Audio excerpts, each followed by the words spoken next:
উপজেলার চালিভাঙ্গা ইউনিয়ন বিএনপির মোর্শেদ সরকারের নেতৃত্বে কুমিল্লা ১ আসনের এমপি পদপ্রার্থী ড খন্দকার মোশাররফ হোসেনের পক্ষে ধানের শীষ প্রতীকে ভোট চেয়ে চালিভাঙ্গা ইউনিয়নের বিভিন্ন গ্রামে গণসংযোগ করেন।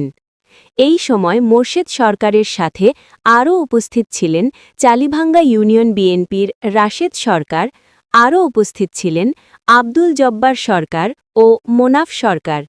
এই সময় মেঘনার চালিভাঙ্গা ইউনিয়নের প্রায় শতাধিক নেতাকর্মী উপস্থিত ছিলেন। এছাড়া মরহুম বিএনপি নেতা মুজাফফরের ভাই মোন্তাজ আলীও উপস্থিত ছিলেন।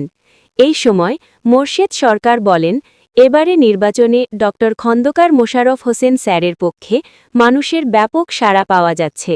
ইনশাল্লাহ ড খন্দকার মোশাররফ হোসেন স্যার ধানের শীষ প্রতীক নিয়ে রেকর্ড ভোটে জয়লাভ করবেন কুমিল্লা ১ আসন থেকে। আফরিন সুলতানা, বিডি টাইমস, মেঘনা, কুমিল্লা।